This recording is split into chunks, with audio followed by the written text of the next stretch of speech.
हो, चाहे वो नरेश कौशिक जी हो, और आज भी दोनों राष्ट्रीय पार्टियों ने उसी गांव में टिकट दी। साथियों, उस गांव की हालत आप खुद जाकर देखिए। सड़कें टूटी पड़ी हैं, पानी की निकासी नहीं है, स्कूल में बच्चियां नहीं पढ़ सकती, स्कूल का रास्ता नहीं रहा। लड़ाई है यहाँ नफेसिंग राठी की, न्याय की। जो अन्याय उस परिवार के साथ हुआ है वो इस भारूगढ़ पूरे हल्के के साथ हुआ है। और ये लड़ाई मेरी लड़ाई नहीं है, आप लोगों का बेटा था, आप लोगों का भाई था। ये लड़ाई आप लोगों ने लड़नी है कंधे से कंधा मिला के, आखिरी दम तक 5 तारीख शाम तक ये लड़ाई लड़नी है। और जब आप लोगों का रिजल्ट आएगा, आप लोगों के बीच में आपने अपने 4 बेटों के रूप में नफेसिंग राठी दिखाई देगा। मैं तो सिर्फ एक आप लोगों के बीच में उनके लड़ाई लड़ने के लिए आप लोगों ने आशीर्वाद देकर खड़ी की हूँ। पर हाथ खा के यूं मैं तो आश्वासन दे दो कि भी मगाओ हमारा साथ है। हमारे घोषणा पत्र जारी करेंगे 17 तारीख ने। 17 तारीख ने सुबह 11 बजे रोहतक रोड सीतापुर ली फार्म पे आप सब लोग आइयो।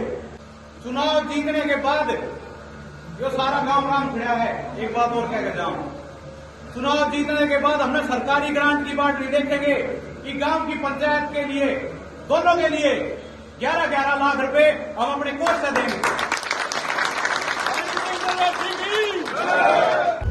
बहादुरगढ़ विधानसभा क्षेत्र से शीला नफेसिंग राठी का प्रचार अब जोर पकड़ रहा है। आपको बता दें कि बहादुरगढ़ विधानसभा क्षेत्र के गांव नया गांव में पहुंची शीला नफेसिंग राठी और उनके पुत्र जितेंद्र राठी ने नया गांव के लोगों से जनसंपर्क अभियान चलाया। वह गांव की चौपाल में पहुंचने से पहले मोटरसाइकिल के काफिले के साथ और लोगों ने ढोल नगाड़ों के साथ उनका वहां स्वागत किया।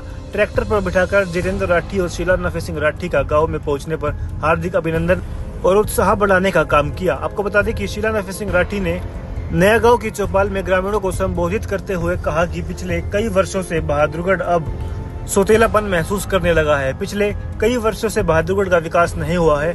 बहादुरगढ़ का विकास नफेसिंग राठी जब विधायक थे तब हुआ था।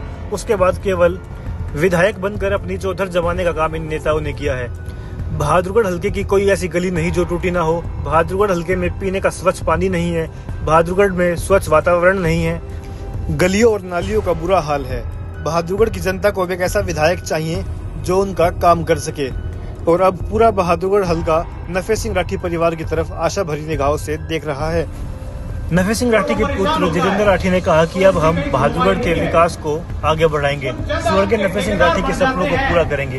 उनका सपना था कि उनका बहादुरगढ़ विकसित हो, उनके बहादुरगढ़ में प्रत्येक वर्ग खुशहाल हो। लेकिन अब बहादुरगढ़ में परिवारवाद की राजनीति का जन्म हो चुका है।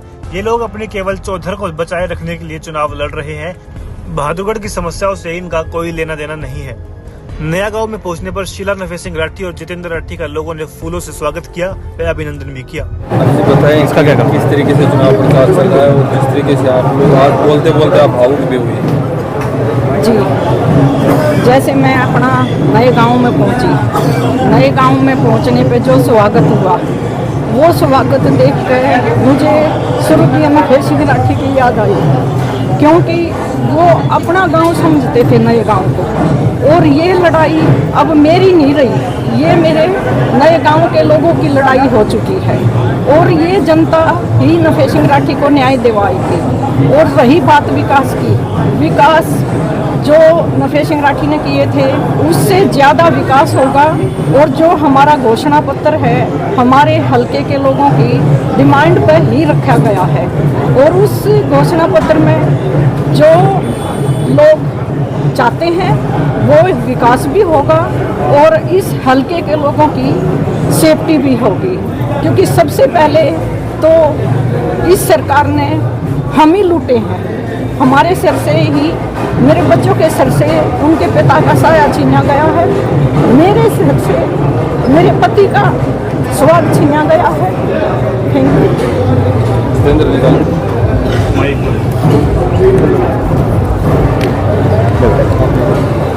जितेंद्र, घोषणा पत्र आप लोग जारी करें, पार्टी का घोषणा पत्र होगा, ये बहादुरगढ़ का घोषणा पत्र होगा? देखिए, पार्टी का घोषणा पत्र जो है वो तो है ही है, लेकिन बहादुरगढ़ के जो अनेकों मुद्दे हैं, हम क्योंकि यहाँ पे लोकल मुद्दे इतने ज़्यादा गहरे हैं और ज़रूरत है उनको एड्रेस करने की, कि हम लोकल अपना जो हमारा काम रहेगा इस क्षेत्र के लिए, इस हलके के लिए, जो हमारे विचार हैं और जनता के लिए जो डिमांड है, वो हम अपना घोषणा पत्र भी जारी करेंगे। कब करेंगे और कैसे होते हैं? देखिए, 17 तारीख को सुबह 11 बजे मैं आप सभी को इनविटेशन भी देता हूं। 17 तारीख को सुबह 11 बजे रोहतक रोड स्थित ली फार्म पे आप सब आइए और आप सबके बीच में जो बहादुरगढ़ की जनता का घोषणा पत्र है, जो बहादुरगढ़ के विकास का घोषणा पत्र है, जो बहादुरगढ़ की आवाज़ का घोषणा पत्र है, जो बहादुरगढ़ के न्याय का घोषणा पत्र है, वो हम सबके सामने पेश करेंगे और आपके सबके सामने उनको कामों को पूरा करने का भी हम वादा रखते हैं। ये भी मैं आपसे बता देना चाहता हूँ। ठीक है, थैंक यू।